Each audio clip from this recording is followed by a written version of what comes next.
Hey, and welcome to the final episode in our 7-episode series of this podcast, Talk 30 to Me. We made it, y'all. This is the final episode of the season or the series, and honestly, it's personal. So, for this final episode, no guests, no outlines, just me, this mic, and a deep breath as I reflect on what it means to stand out on the edge of your 30s and look out into the glorious 40s. Let's go.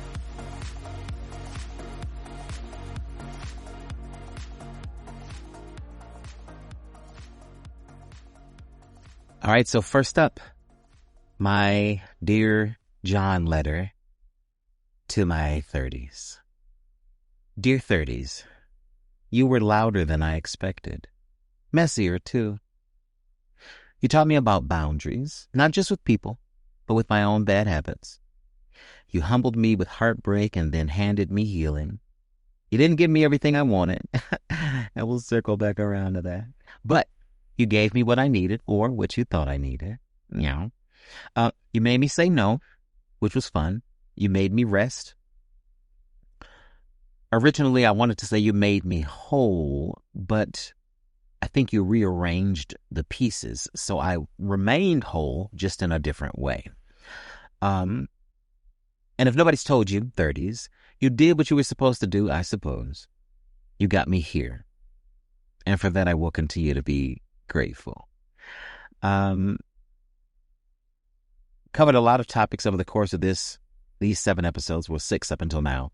But I will say the biggest thing, because I was tried in a number of instances specific to my lack of boundaries, like severely tried by people, both professionally, academically, personally.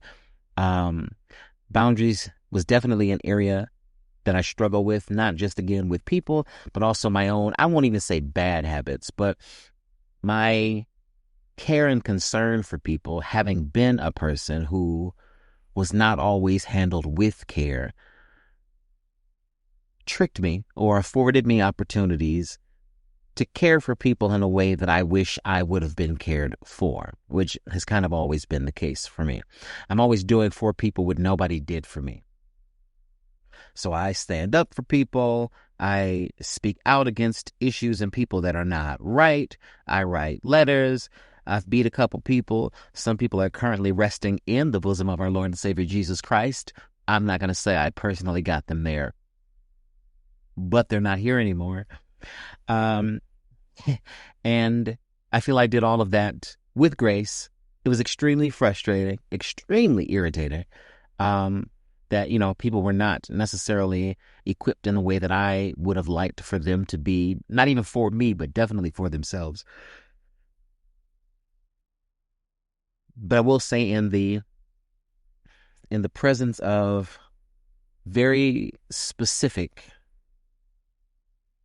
I'll say uncalculated change that even I didn't necessarily see coming per se, because I do very much live, by the seat of my pants. There are a number of things that I am interested in doing. I don't really take no for an answer. I'm very much self-taught. So if I should ever, which is very rare because I don't ask people for help, but if I should ever be in a position where I need people's help for something, I do my best to not, wallow in, not necessarily self-pity, but I do recall my therapist, which was one thing that I did take very seriously in my 30s, is having a therapist. My therapist and I talked a lot about my awareness. And specifically, every time I get to recording, I'm belching and yawning. What the fuck is going on? Anyway. And I'm not cutting that out. Enjoy me being upset. Is my awareness is very high. And the one example that we would talk about often is the fact that sometimes I will know exactly what somebody is about to ask me, just because of their whole physical setup. The way they approached me, they haven't even said a word to me, but the way that they came to me, because I'm extremely observant, and that's a quality about myself that I am not the most comfortable with, because it doesn't let people be whoever it is they're going to be. I definitely rob people of that because I know what you're getting ready to say to me. I know, generally like the vibe that you're on, especially if it's somebody that you only come to me for one thing. So it's kind of simple. Um, but I was working on, excuse me, my boundaries specifically with myself. I was less concerned about them with other people because I was aware that they were there. And like my main boundary with people is people love to use me. They don't consider it using. Um, the way I play it in my mind is that quote from just about every black movie you can think of that has somebody with money and somebody without money. The line is, everybody ain't able. To which my response has always been, well, then stop trying to do things you can't do. But that is not the way of the world. And to a degree, that is not, extremely helpful advice, and it really doesn't pull people out of the situation or circumstance that they are in. But my 30s definitely provided me an opportunity to dig a little deeper with that. And don't get me wrong, I am currently already in my 40s because I was supposed to have, well, not really, I had no deadline. But when I created the premise for this show and pitched it to the network with the hopes of them buying it, and they obviously did not buy it, and I let it sit for a period of time before deciding that I really did want to do it. So I just did it myself, as happens. But all of that is still from the lens, for me specifically, of not really asking people for help or even advice for the most part. Like, more people come to me for advice than I have someone to go to for advice. But I am very much a self-taught person, so I very much immerse myself in the world around me.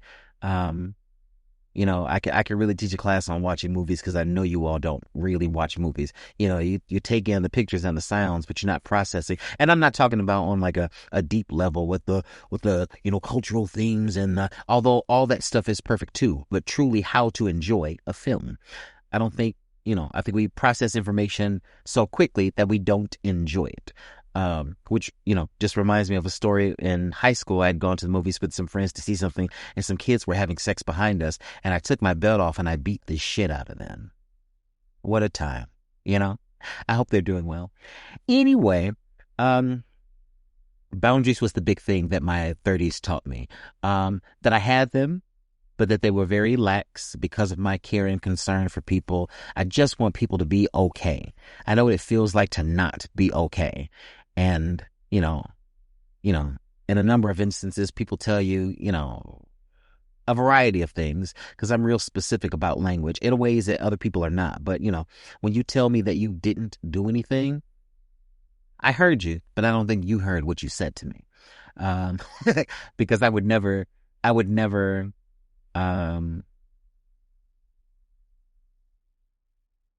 let people sit in something that is not right, even if it's just our conversation.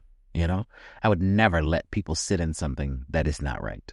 In my 30s specifically, I would argue my 20s predominantly, but definitely my 30s was still sort of, I won't even say healing, but just that correcting, because I am very much out of sight, out of mind. I can easily, maybe not so easily, but focus on what it is that I'm trying to do and truly negate the world around me. It's not about, respect or disrespect, care or concern, like or love. It's just, when I'm not focused on you, I can get shit done. When I'm focused on you, I'm very much delayed in getting the shit that I want to get done.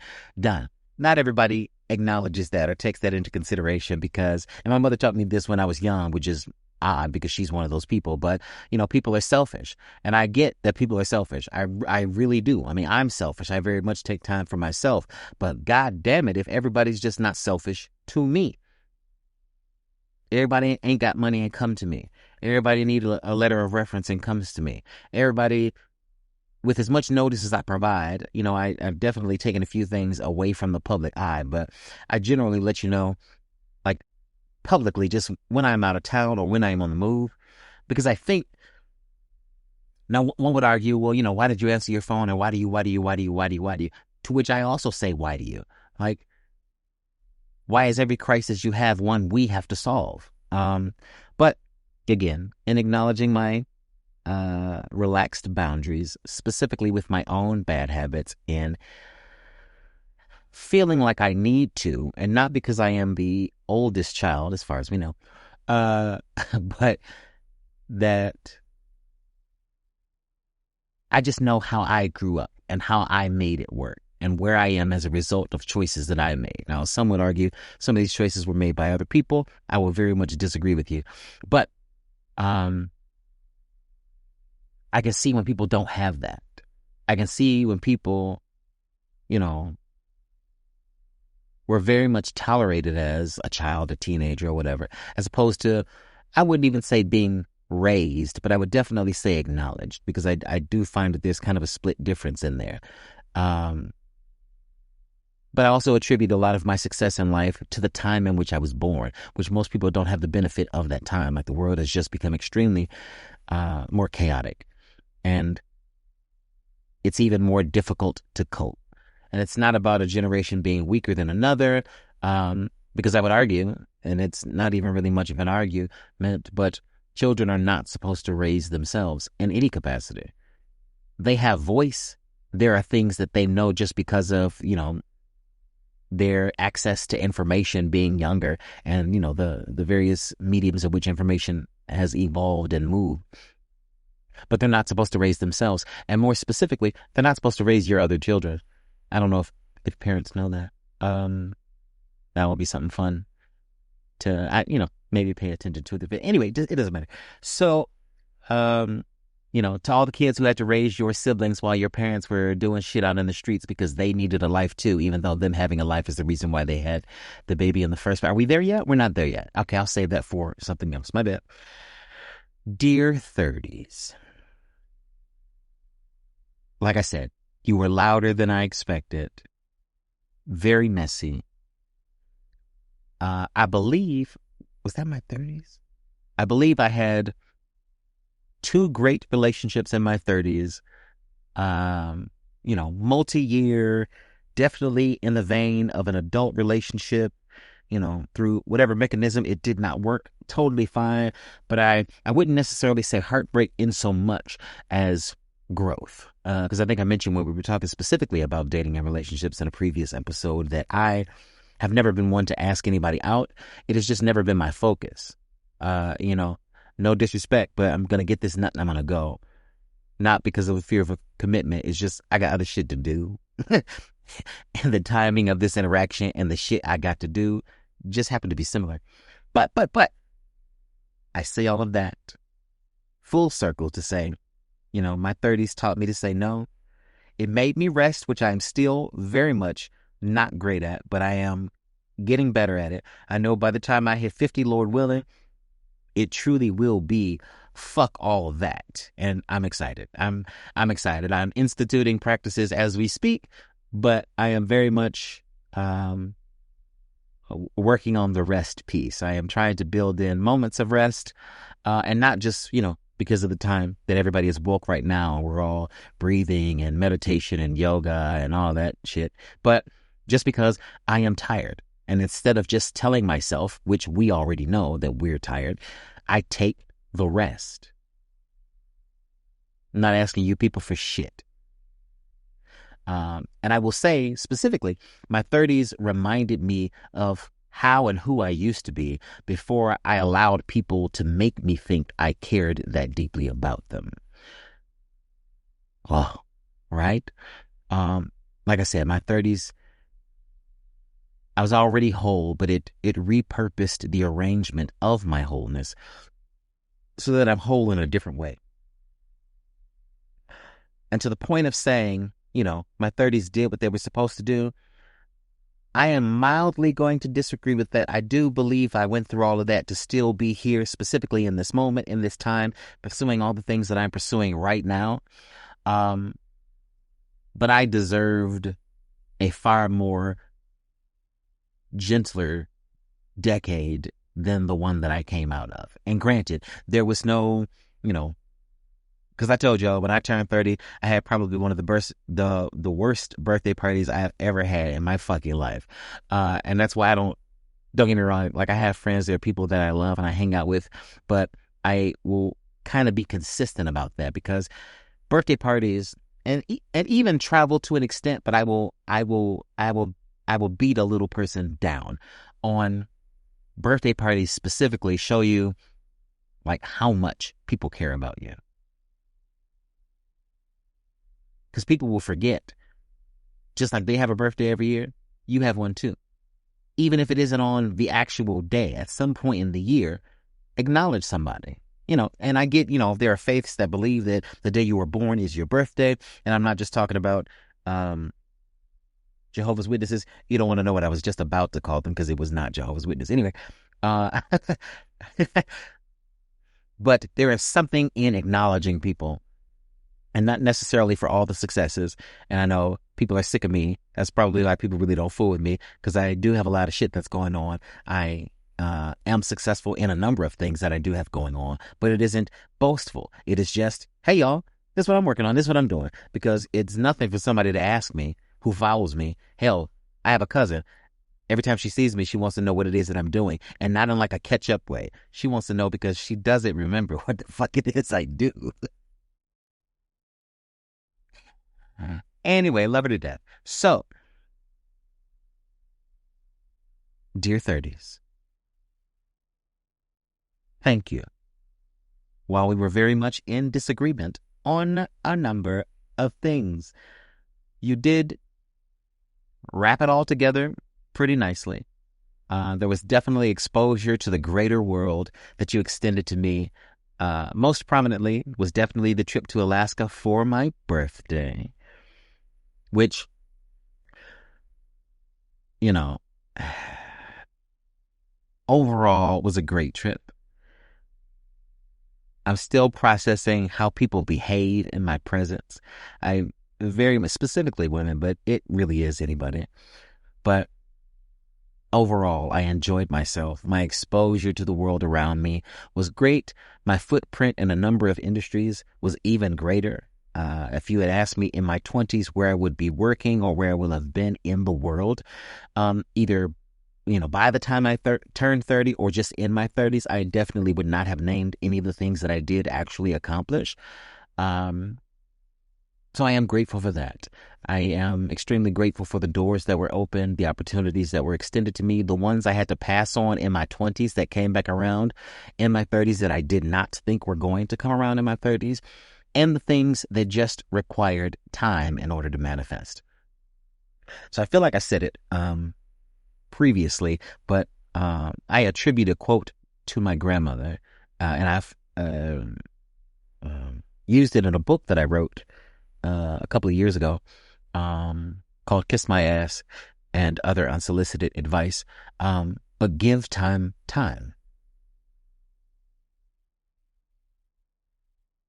Like just sit with that. Give time. A task that takes 5 minutes needs 5 minutes. Yeah, you could do it in 3. Is it going to be right? Is it going to be whole? Is it going to serve its purpose? Maybe, maybe not. But give time. So in so much time as you allot to serve others and do work and, go to work because, as my mother says, you need a job, which I disagree, but I let her talk. Because you need money. I get the principle behind that. But sometimes you just have to wait.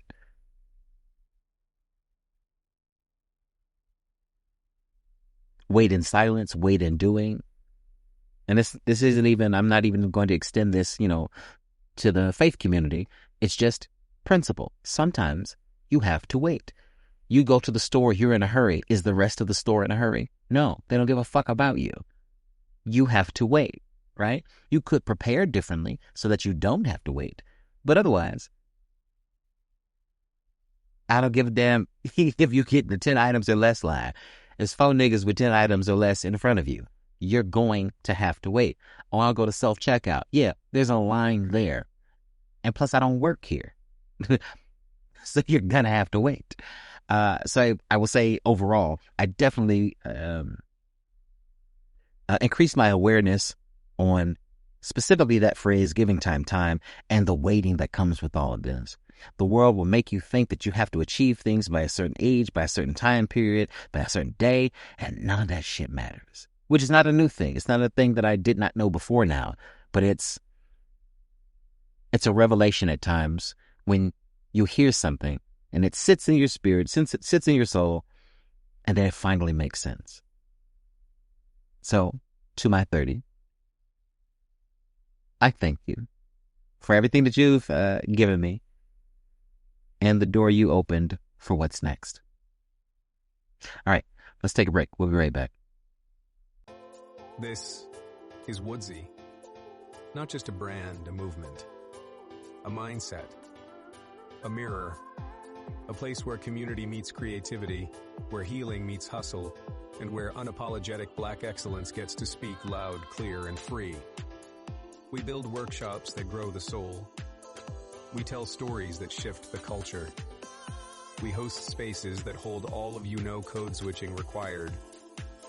If you ever felt too much, not enough, or stuck in between, Woodsy was built for you. This is radical rest. This is real talk. This is creative power, reimagined. Woodsy. Rooted in truth. Rising in power. Learn more at woodsy.llc and join the journey. All right, welcome back. Let's talk about the myth of arrival. So when I was 22, thereabout, I thought by 30 I'd be married, have a mortgage, have some kids, maybe even a dog. And for the purpose of this podcast series, I'm on the edge of 40, and guess what? None of that shit happened. But so much else did, right? Things that were honestly more aligned with what I actually want. I've never been, because I think I remember rather, telling the story in the episode about our relationships. I have never had the same attachment to them that everybody else seems to have. Because the things that I have amassed, in the wake of, no wife or partner or children. I do have dogs, oddly enough. That's relatively the most constant thing. But yeah, and I never, punish myself behind the thought of any of those things. It's just, I am comfortable saying I had to be as busy as I was for the things that I was pursuing.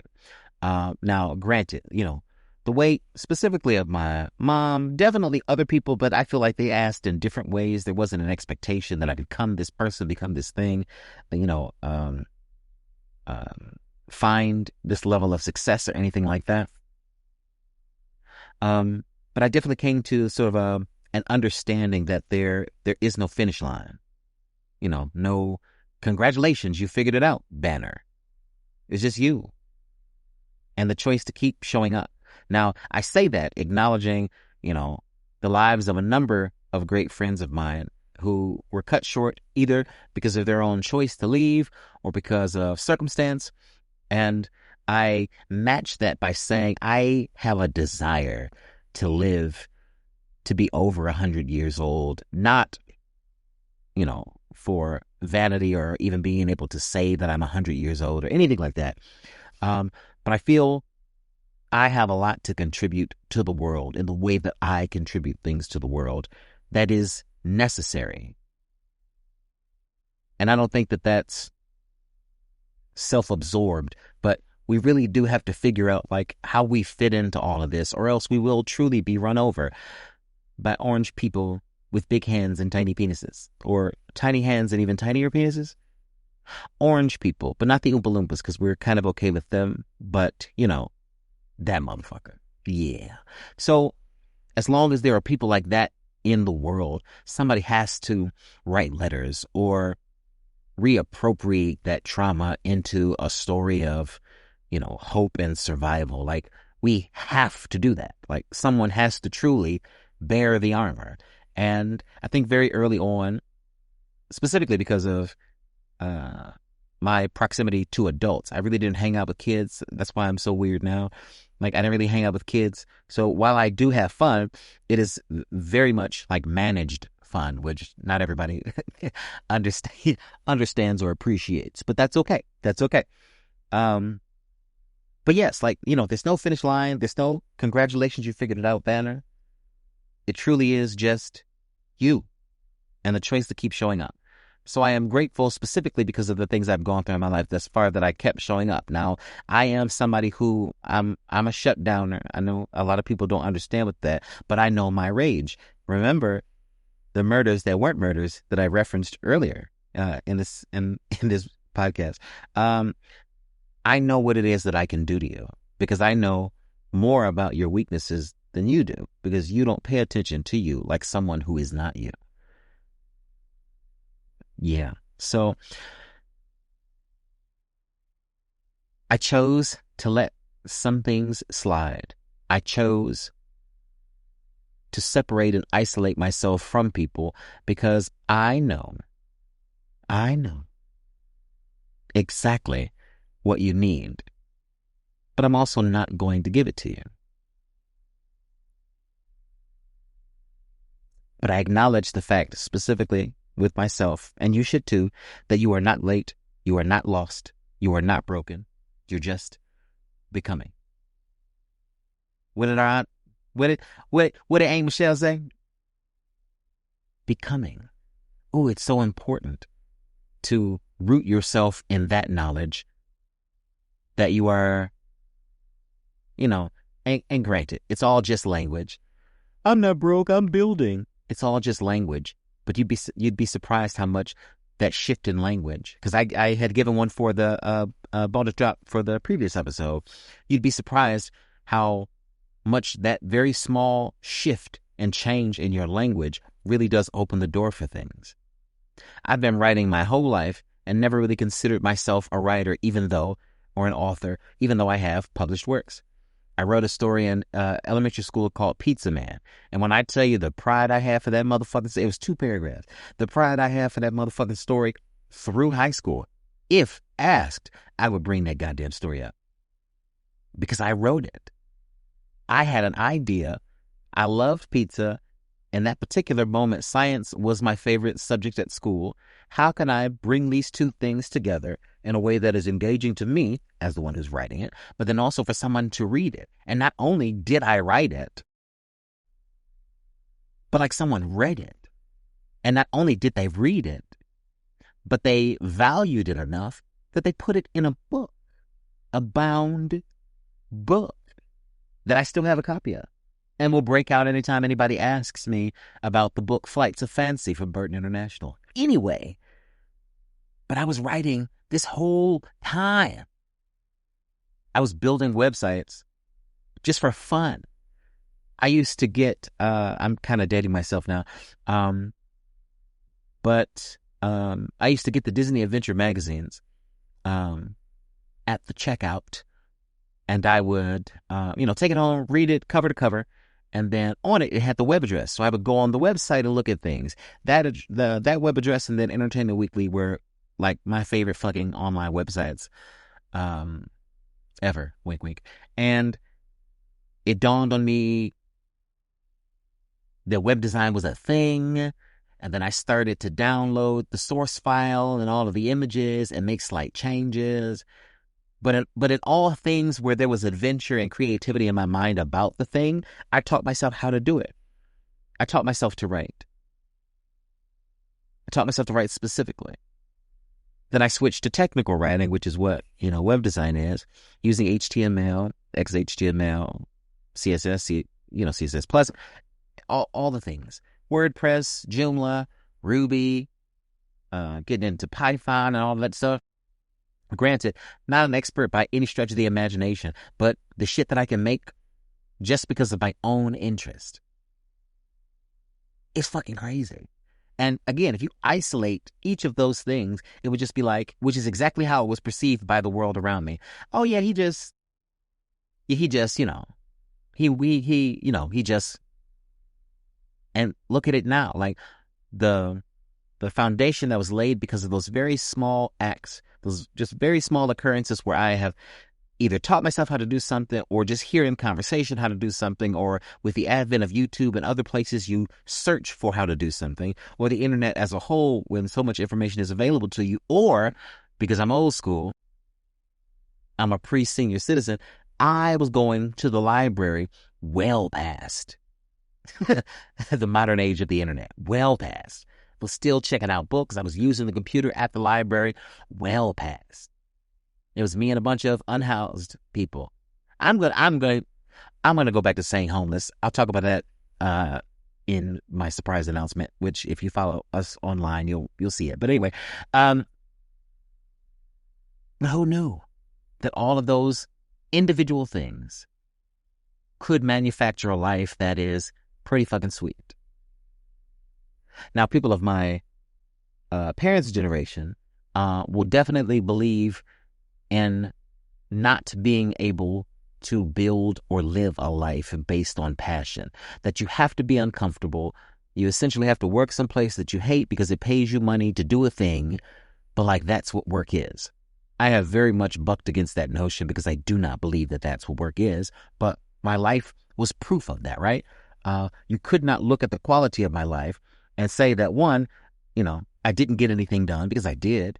But two, that you have to be miserable in order to achieve what, again, is necessary in the service of someone else, but also provides pleasure for your soul. I don't stay any place that makes me in any way uncomfortable. I don't give a fuck about what it is you want to talk about. There is a way to do it where you don't disrespect another person. So I would easily leave a program, leave a job, leave a school, leave people easily. Again, in my quest of becoming who it is I want to be, I would never be the type of person that people really want me to be.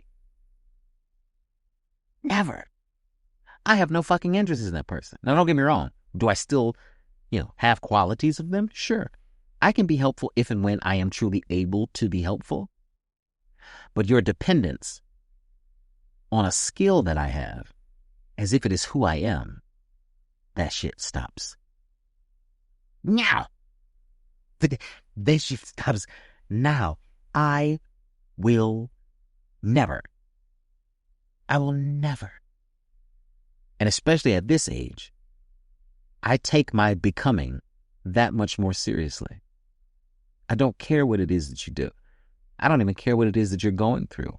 I tell people specifically at one of my jobs all the time, because I do initial intake. So when they make their appointment with me, I basically give them the lay of the land, but then I turn the floor over to them.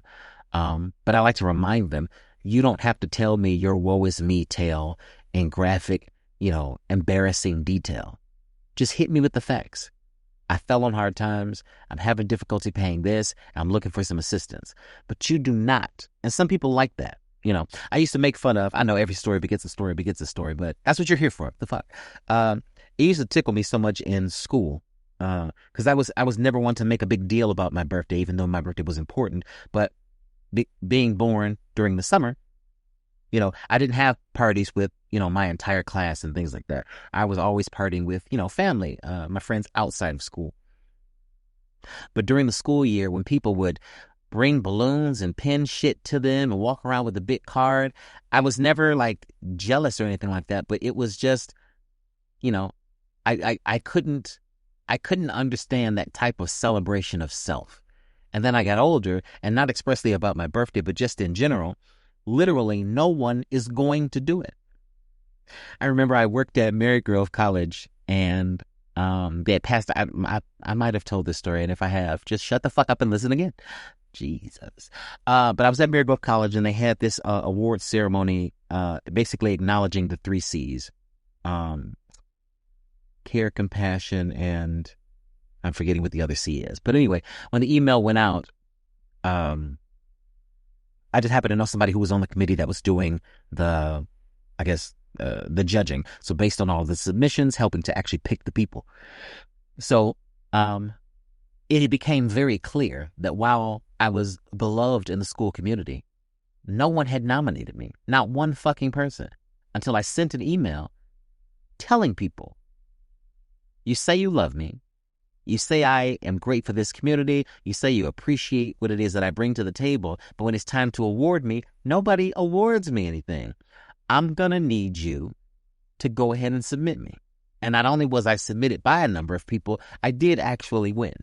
But it's kind of like that. I used to be ashamed of not even bragging, but talking about myself positively. I thought I learned that if people observe you doing the work, that's all the recognition that you need. Like all the other stuff will come. But it never fucking came.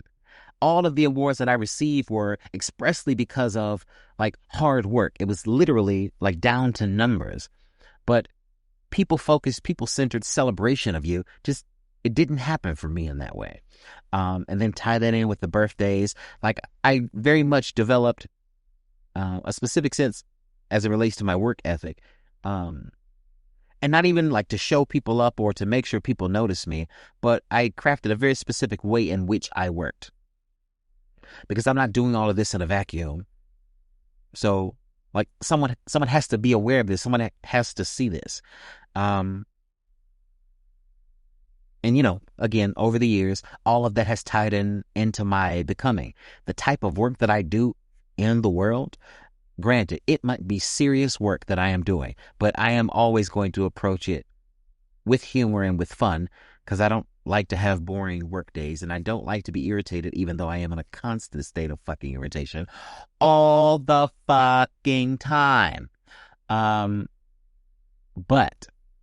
said all of that to say, becoming is so much fun. And if you monitor your progress, especially now in the digital age, you can record videos or, you know, capture information a lot differently than we were able to some 10, 20, 30, 40 years ago. But if you can capture it and track it yourself, and again, not for content, because I know y'all do everything for content. And I hear somebody saying, but this is content, suck my dick. But for you, so you can see how much you've grown, you will never let anybody treat you like shit again because you have proof that who I used to be is no longer who I am. Oh, that shit was sweet. All right. So let's switch gears for a second. Well, not for a second, for a number of minutes. Let's talk about how the pivot is the plan. And more specifically, you make a plan for your life. We all do it, or all have done it. Either, you know, chronologically based on information you've received from adults in your life, family, maybe even your mentor or someone you aspire to be like. And you think, well, you know, I'm going to do this. I'm going to get, you know, the best grades I can get. Then I'm going to go to this school. Then I'm going to get this job. Then I'm going to get da. And granted, there are people with whom that works out perfectly.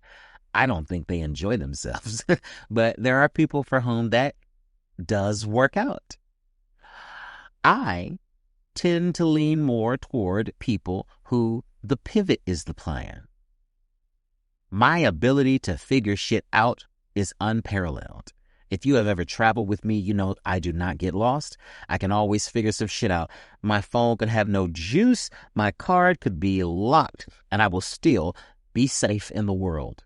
Like, no harm will come to me because I am very well traveled, very well resourced, and I'm alert and I'm aware.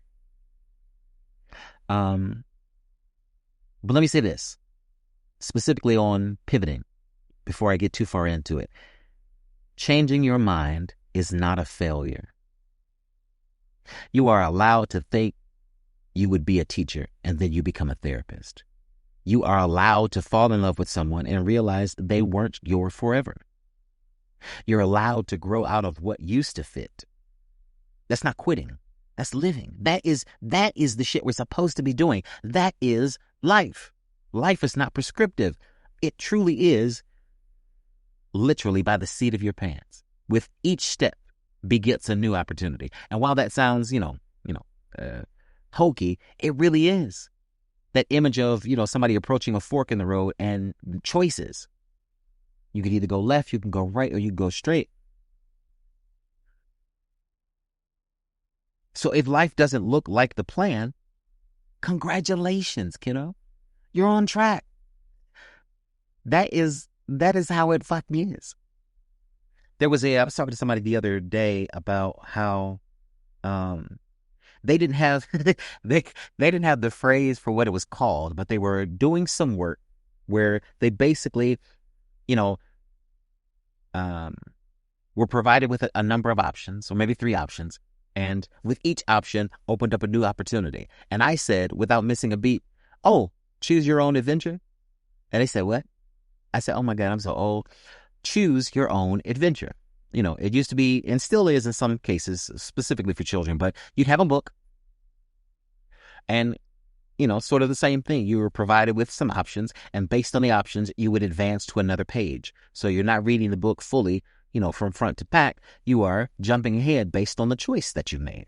They were not privy to that. And, I got to teach them a little bit about choosing your own adventure, but that has always been my,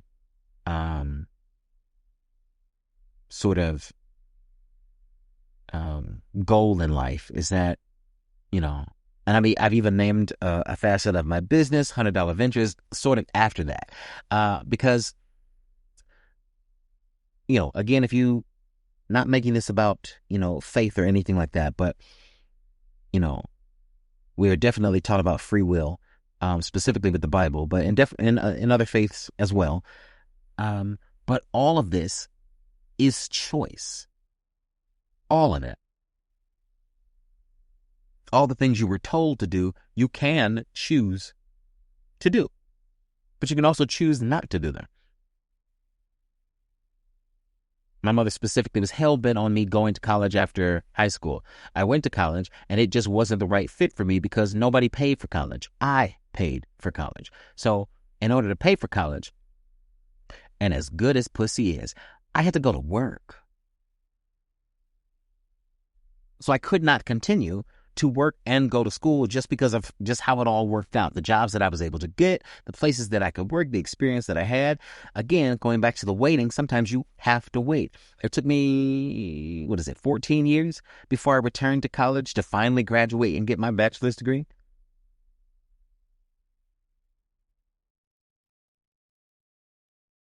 And then the ball kept rolling. I was fortunate enough with my then 70-year-old best friend. We've aged a little bit since. She had brought up in conversation about getting a master's degree. It was not on my mind necessarily, but again, my educational goals was always to become Dr. Bob, always. And, just briefly, there was a guy in my kindergarten class. He was a paraprofessional. I really should look in the yearbook and figure out exactly what his title was. But anyway, he was just the coolest motherfucker I had ever seen in my life. This nigga was free. It was a white man. This nigga was free in the middle of the motherfucking day.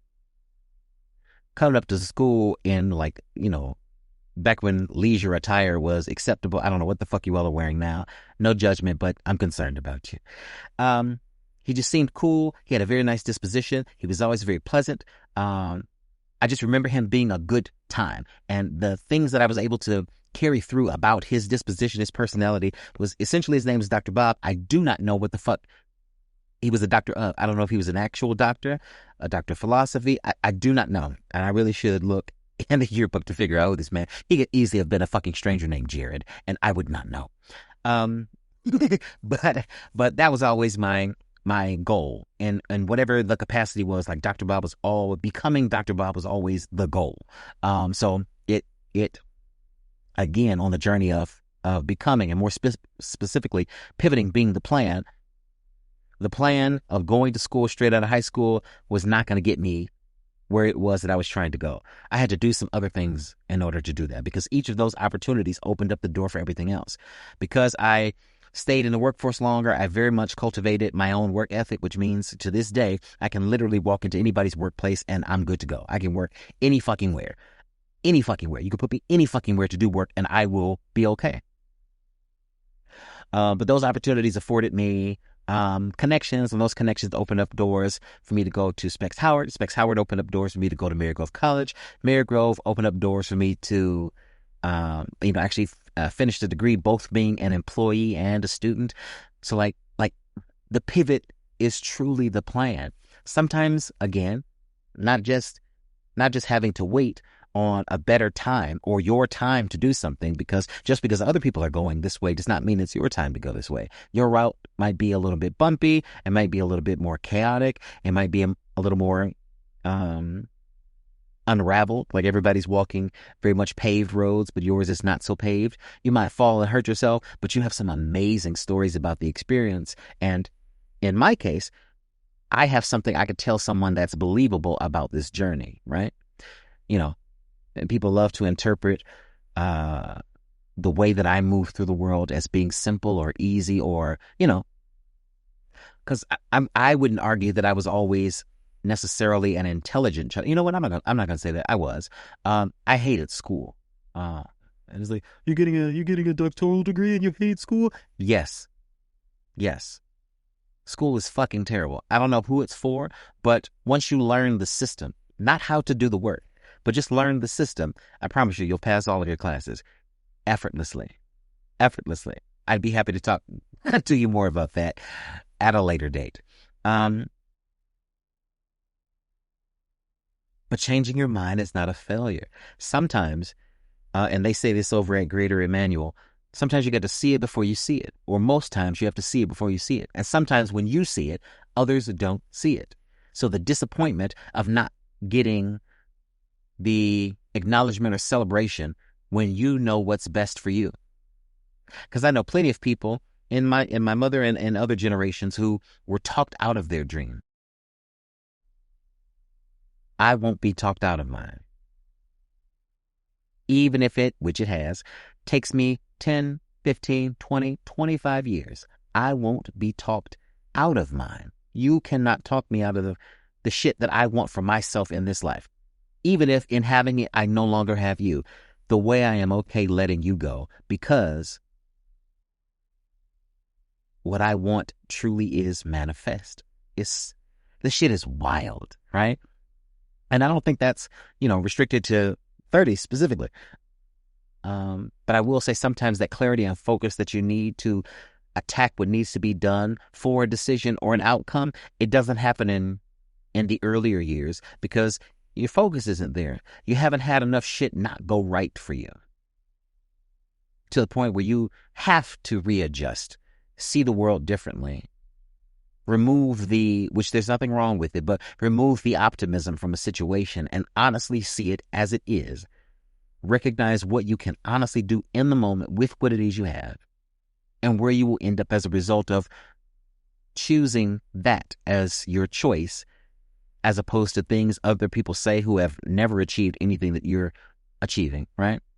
Which is kind of a painful feeling to have friends, family, other who want to cheer you on, but they don't necessarily have the words for it because they have never been here before. And imagine, out of politeness, interacting with these people, engaging with what it is they have to say, knowing it's never going to get you to what it is you're trying to do, but allowing them to be part of the journey in sharing this. Like, talk about boundaries. Shit was crazy. But again, saying all of this to say, just as you grow and not even reduced to any, decade or demographic, the pivot is the plan. If you work on your ability to adjust as needed to whatever comes your way, I promise you, this life shit, it really does get better. And you really do have a sense of control over the things that happen to you. Maybe not how irritated you will be by the things people do, but just the fact that I don't live here. Yes, I'm here in this moment, but I don't live here.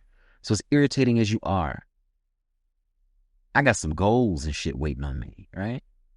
I have a future. I have a trip. I got some shit going on. The shit will blow your fucking mind. Anyway, like I said, so if your life doesn't look like the plan, this magical plan that everybody keeps creating, you bought all of these fucking notebooks and pens and to make everything just right so you could get your go. If life does not work out according to the plan, congratulations, my friend. You're on track. All right, we'll be right back.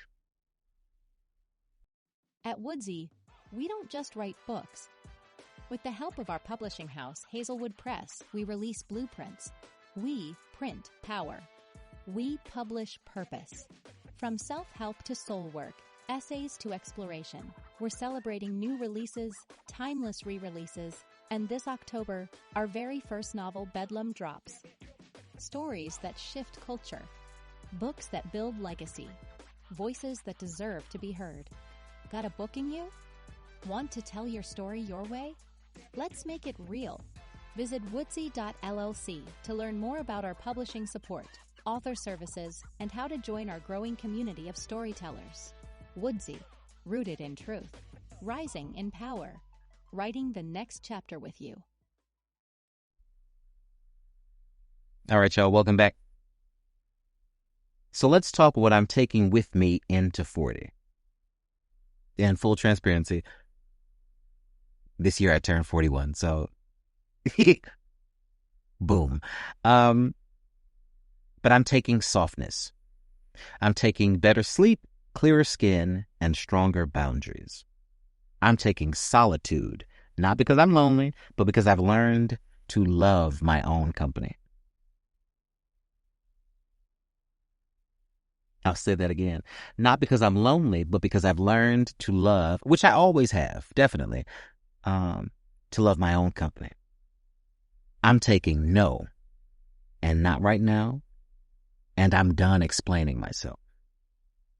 What I'm not taking, comparison, people-pleasing, performing pain just to be understood. I want peace, not praise. Impact, not applause. Love that feels safe, and a life that feels mine. I'm going to say that again. So what am I taking into my 40s? This is what I hear you asking me, right? Thanks for playing. I'm taking softness. Even though I still, from across the room, might look like I am angry at the world, but it's just me processing the literal fuck shit that I am witnessing going on, which I have a hard time doing. But I am taking softness. I do get to be soft, even if you don't like it. I don't give a shit about how you feel as it pertains to my presentation of self. I'm taking softness. I'm taking better sleep because I'm going the fuck to bed somewhere between 9:30 earlier, okay? If this gummy kicks in, watch yourself, okay? Better sleep, clearer skin, and stronger boundaries. Wash your goddamn face, nigga. Wash your face. All that dead skin and oil, shit up off. Shit up off. And stronger boundaries. Because it wasn't that I didn't have any to begin with. It's just that they were not strong. So I am strengthening my boundaries because I mean what I say. Love you dearly, but you're not going to play in my face. I'm taking solitude, not because I'm lonely, but because I've learned to love my own company. Sometimes I get shit done better when I don't have to bring anybody with me because people slow me down because they haven't seen the things that I've seen. So the journey becomes longer because they are stopping to smell every flower, touch every stone. I done seen this shit already. I done touched this shit already. I'm on my way to something. So sometimes I have to do it by myself so that it gets done because otherwise it will not. I'm taking no and not right now, and I'm done explaining myself. The way that I am using those 3 complete-ass sentences to my advantage, just moving forward in general, regardless of age. If it occurs to me that I don't want to do something, I'm going to hit that ass with a no. Not right now. If you push back in any way, shape, or form about anything because you have set your expectations on my doing or being or I'm done explaining myself. You could be mad until Jesus calls you home. You know what I'm going to be doing?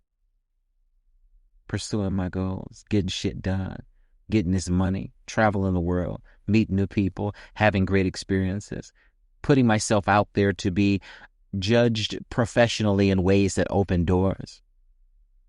Time out for the bullshit. I graduated from high school with honors. Get the fuck up out of here. We're not playing with me no more. I'm not playing with me no more. What I'm not taking into my 30s, into my 40s, comparison, which I really didn't do too much of anyway, but I'm definitely not looking at you and assuming anything about the grass that's over there, because over here I pay somebody to do mine. The fuck? You could get out there every day and lick each blade to make it green. That has nothing to. I'm hitting with this good $50, okay? And someone who is well versed in grass will go ahead and take care of my shit. Done. People pleasing. I do not give a fuck about you enough to change who I am or diminish myself for you to be happy. If that is a problem, the way I can suggest things for you to do. We're getting into a very busy time in this country. Traffic has a spot for you. Go play in traffic. Fuck up out of here.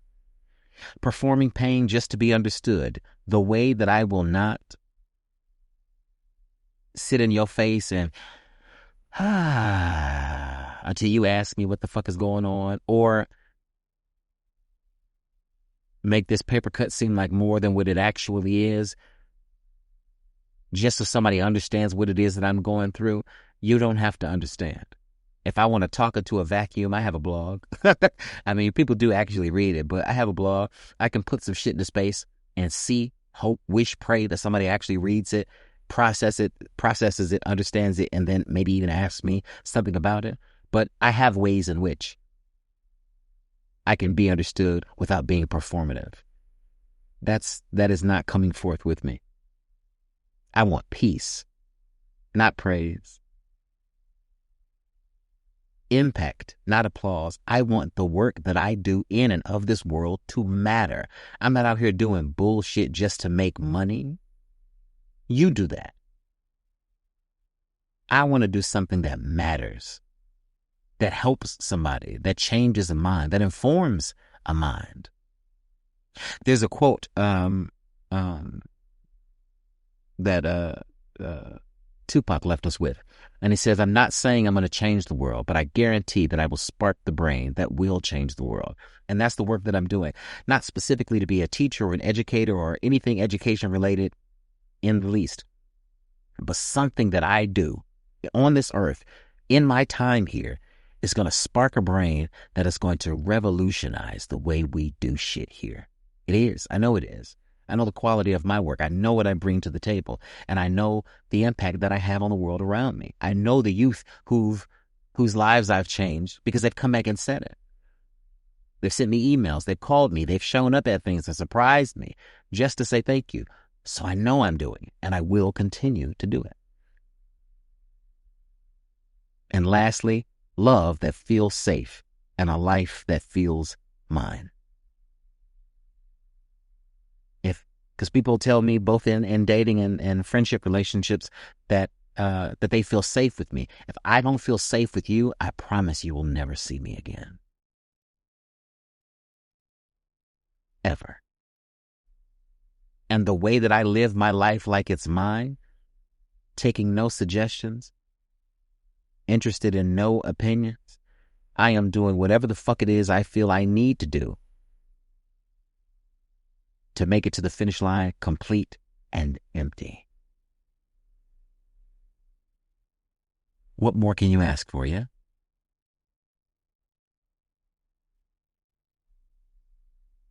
Lastly, I hope you can process the fact that this show, Talk 30 to Me, was a mirror. This show, it's been more than a podcast. It's been a practice, a mirror, a release. To everyone who listened, sent a message, whispered same to yourself in the car, thank you. Thank you for letting me talk 30 with you. And for reminding me that aging isn't a crisis, it's a canvas. If your 30s or your 20s were nothing like you imagined, guess what? You're not alone. And if your 40s, for me, or whatever decade is ahead of you is wide open, it's waiting on you. May you walk in boldly with your head high and your heart soft. All right, let's take a break. Ever wanted to build new skills on your time, your terms, your vibe? Say less. Woodsy workshops are finally here. From creative storytelling to real-life skill building, Woodsy is your new home for bold, unapologetic learning. Our flagship series, Kiss My Ass, Unsolicited Advice for the Soul and the Systems, is now live. This ain't your average course.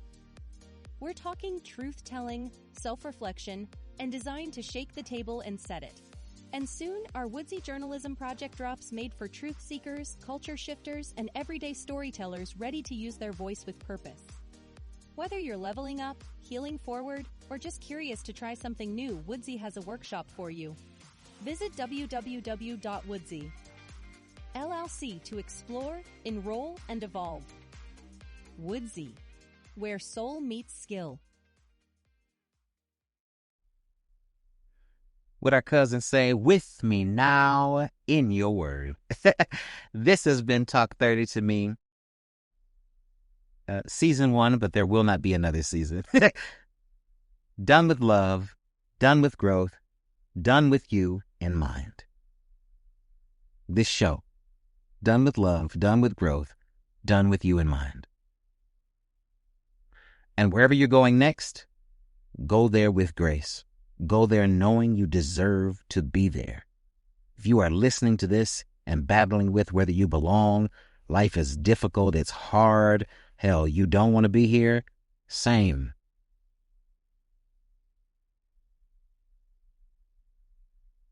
But if you choose to stay here knowing you deserve to be here. And I'm not just saying it because apparently that's what we're supposed to say to people who are going through crises. It's because I mean it. Like, you know, I laugh because I forget what I was watching, but it was a clip on social media of a guy who was in a psychiatric hole because he was honest with his therapist. Hey, if that's what it takes to remind you that you deserve to be here, I'm all for it. But, you know, I lie to my therapist to avoid being institutionalized like that. Just because I don't think that's the best place for me. But if you choose to stay here knowing you deserve to be here. Life is truly what you make it. So you need to go into life as your full self. Now, if you're like me, you've done so much in the way of making sure other people's expectations are met and things like that, and you question who you actually are in this world. Say yes to everything. Every opportunity that's presented to you, every question that is asked, because it's in that work that you will find yourself. So I hope, if nothing else, you have enjoyed listening to me rant and rave, the guests that have been on the show, and the tidbits that they have offered specifically with their expertise.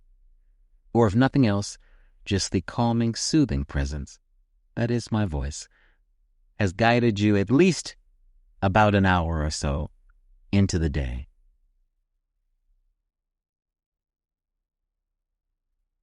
Wherever you go next, go with grace. Go knowing you deserve to be there.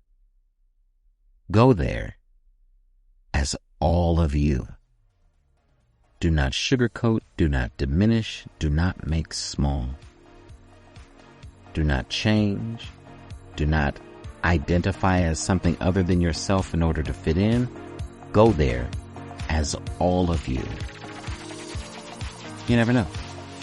Wherever it is you're going, you might see me there.